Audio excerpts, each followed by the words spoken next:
Hi everyone, this is Ramesh and thank you so much guys जो आप लोगों ने इतना प्यार दिखाया मेरी वीडियो पर। और आज जो मैंने ट्रेड लिया है वो बेरिस की तरफ ले रखा है। तो मैंने दो जोन मार्क कर रखा है, एक 2340 के आसपास जहाँ पे मैंने शॉर्ट किया है प्राइस को, वो मेरा एक रेजिस्टेंट काम कर रहा है। और नीचे से मैंने एक ट्रेंड लाइन मार्क करी है जो कि नीचे से आ रहा था।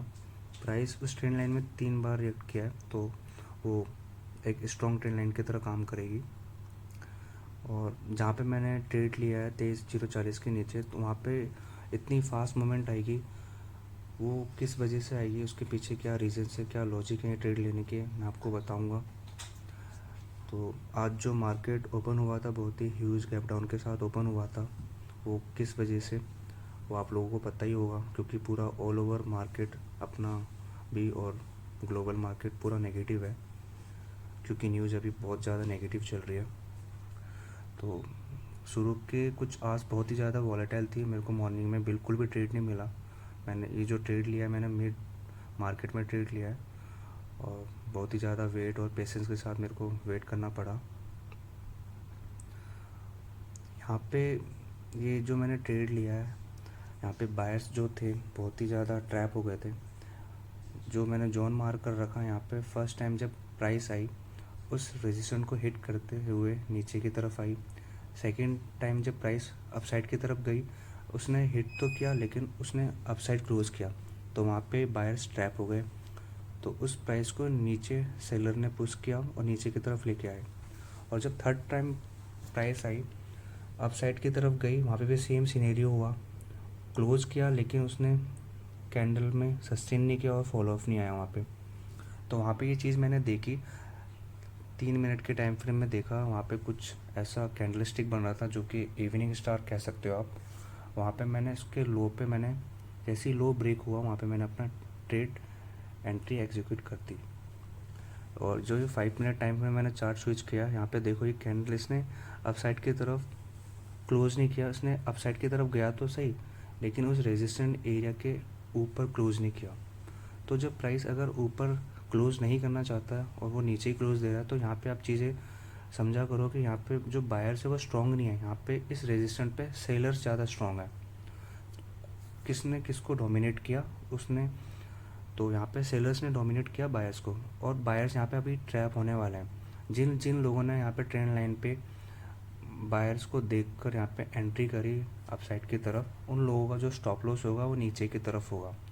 तो मैंने यही सेम चीज़ें देखकर सेलिंग की तरफ ट्रेड लिया, और जो मेरा टारगेट था वो मेरा ट्रेंड लाइन पे था। यहाँ पे मैंने उनके अपोजिट ट्रेड लिया, क्योंकि मुझे यहाँ पे मोमेंट चाहिए था। मोमेंट अगर आपको स्कैल्पिंग करनी है तो स्कैल्पिंग में मोमेंट अगर फास्ट होगी तभी आपके प्रीमियम के प्राइस में बहुत ज़्यादा मोमेंट आएगी। तो जो मेरा इंडेक्स प्राइस था 23,040, इसके जस्ट मैंने नीचे शॉर्ट किया, और मैंने इस ट्रेड में 60 to 70 पॉइंट्स कैप्चर किए, जो कि मोमेंटम स्कैल्पिंग के लिए बहुत ही ज़्यादा गुड है, इतना बैड भी नहीं है। तो ये देखो, जब first time price I same उसी जगह से सेलिंग आई। सेकेंड टाइम जब प्राइस गई वहाँ पे रेड कैंडल बनी है, देखो 5 मिनट में। सेकेंड टाइम जब जहाँ से सेलिंग आ रखी है वहाँ पे देखो कितनी अच्छी कैंडल है। थर्ड टाइम आई लेकिन ग्रीन बनी, लेकिन उसने अपर साइड क्लोज़ नहीं किया। तो जब सेकेंड टाइम आई वहाँ पे भी ऐसे ही हो रहा है, थर्ड टाइम जब आ रही है तो यहाँ पे भी ऐसा ही होगा, क्योंकि जब दिख रहा है यहाँ पे बायर्स स्ट्रॉन्ग नहीं है, बायर्स ट्रैप हो गए हैं, तो यहाँ पे सेलर्स लोग प्राइस को नीचे की तरफ लेके जाएंगे। और यहाँ पे जो मोमेंट आएगी वो इसी वजह से आएगी, क्योंकि जब लोग ट्रैप हो जाते हैं वो अपना एसएल हिट होने के डर के मारे वो लोग एग्जिट करने लग जाते हैं।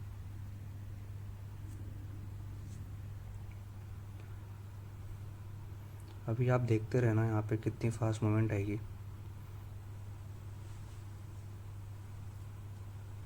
ये देखो, ये चीज़ें मैं दिखा रहा हूँ आपको। यहाँ पे थर्ड टाइम जब आई तो यहाँ पे देखो कितने लोग ट्रैप हो गए हैं। बायर्स यहाँ पे ट्रैप इसीलिए हुए हैं क्योंकि उन लोगों को ये लग रहा है कि यहाँ पे प्राइस अपसाइड की तरफ ही जाएगा।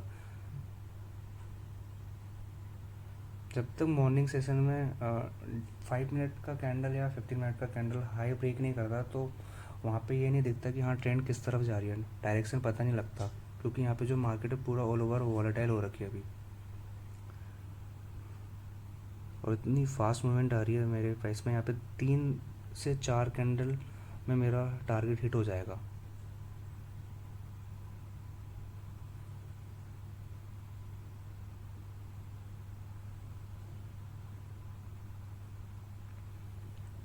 और जो मार्केट जो आज का जो हाई था, वहाँ हाई से क्या दिख रहा है, प्राइस जो है वो स्ट्रॉन्ग नहीं है, नीचे की तरफ ही ज़्यादा सेलिंग की तरफ प्रेशर दे रहा है, तो प्राइस नीचे की तरफ ही जाना चाहती है।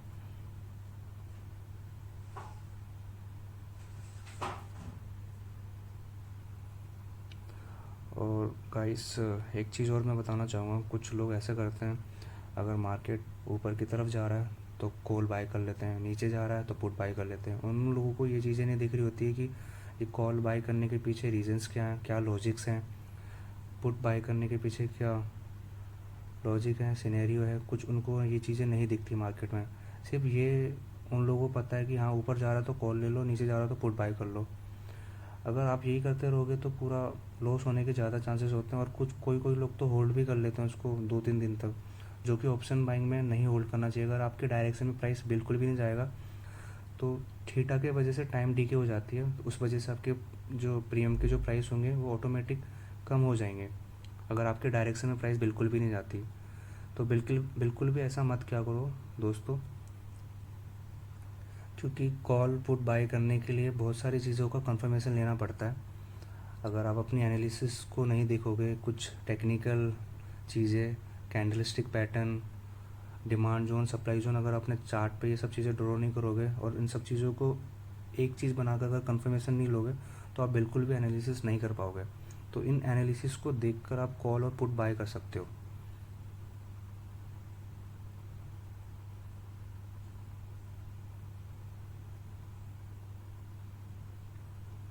ये जो कैंडल है कितनी स्ट्रांग है, अगर इस कैंडल ने रेजिस्टेंट के ऊपर अगर क्लोज किया होता तो मैं यहाँ पे ये चीज़ नहीं कर रहा होता, यहाँ पे मैं सेलिंग की तरफ नहीं गया होता, मैं बायर्स की तरफ ही गया जाता। क्योंकि अगर रेजिस्टेंस जब ब्रेकआउट हो जाता है तो रेजिस्टेंस बिकम सपोर्ट हो जाता है। अगर वहाँ पे अगर मेरे को ऊपर की तरफ होता तो मैं ब्रेकआउट में एंट्री नहीं लेता, वहाँ पे मैं रीटेस्ट का वेट करता। तो वहाँ पे ऐसा बिल्कुल भी नहीं हुआ। जब चीज़ें दिख गई कि हाँ यहाँ पे बायर्स लोग ट्रैप हो गए तो मैंने वहीं एंट्री बना ली। इसको बोलते हैं एकदम परफेक्ट स्नाइपर एंट्री। ये देखो मैंने कितने अच्छे पॉइंट्स कैप्चर किए हैं।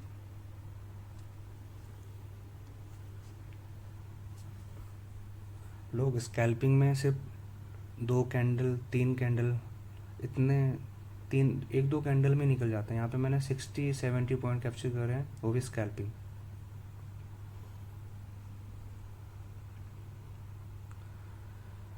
एंड दोस्तों ऐसे ही मेरे को सपोर्ट करते रहो, मैं ऐसी वीडियो लेके आया करूँगा, अपने यूट्यूब पर अपलोड करा करूँगा। बाकी मिलते हैं नेक्स्ट वीडियो में। मेरा यहाँ पे टारगेट डन भी हो गया and thank you so much.